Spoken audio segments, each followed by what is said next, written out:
இன்றைக்கு இருக்கக்கூடிய அரசியல் சூழ்நிலை, அரசாங்க சூழ்நிலை, அரசியல் சூழ்நிலை என்று சொல்லுவது கூட அது ஏதோ பாலிடிக்ஸ்க்காக பேசுவதற்கு அர்த்தம். இன்றைக்கு இருக்கிற அரசாங்க சூழ்நிலை மாநிலத்தில் இருக்கக்கூடிய கல்விகளை எல்லாம் ஒழித்துவிட்டு ஒரே கல்வி பாடத்திட்டத்தை ஒற்றை அரசாக, சர்வாதிகார போக்காக ஒன்றிய அரசு திணிக்க முற்படுகிற போது இந்தியாவில் இருக்கிற மாநிலங்களில் துடித்தெழுந்து எதிர்க்கிற ஆண்மையுள்ள ஒரு மாநிலம் தமிழ்நாடு என்பதை இன்றைக்கு இந்தியா உற்று நோக்குகிற காலகட்டத்தில் நாம் நம்முடைய துணை முதலமைச்சரை இங்கு நாம் பெற்றிருக்கிறோம்.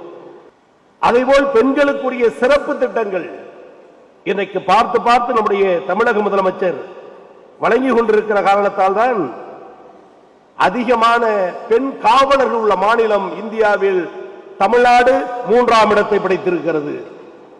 ஆக எப்பேற்பட்ட பாதுகாப்பான சூழ்நிலையில் சட்ட பாதுகாப்பை தமிழ்நாடு முதலமைச்சர் வழங்கி கொண்டிருக்கிறார் என்பதை நாம் புரிந்து கொள்ள இந்த நேரத்தில் கருத வேண்டும்.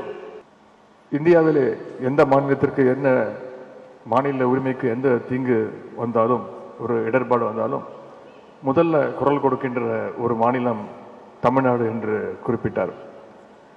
அப்படி குறிப்பிடும்போது ஒரு வார்த்தையை குறிப்பிட்டார், ஒரு ஆண்மை உள்ள மாநிலம் என்று அவர் இங்கே குறிப்பிட்டிருந்தார். அதில் எனக்கு ஒரு சின்ன திருத்தம்.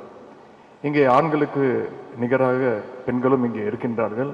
எனவே ஆண்மை என்றால் அது ஒரு தனியான ஒரு வீரம் என்றெல்லாம் கிடையாது.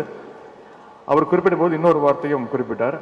இந்தியாவிலே 3வது இடத்தில் அதிகமான பெண் போலீசார் உள்ள இடமும் தமிழ்நாடு தான் என்று இங்கு குறிப்பிட்டார். நான் அவரிடத்தில் தெரிவித்துக் கொள்வது, உங்களிடத்தில் தெரிவித்துக் கொள்வதில் இங்கே ஆணுக்கு பெண் நிச்சயம் எல்லோரும் சரிசமம் என்பதை இங்கே என்னோட உரையின் முன்பு குறிப்பிட நான் விரும்புகின்றேன்.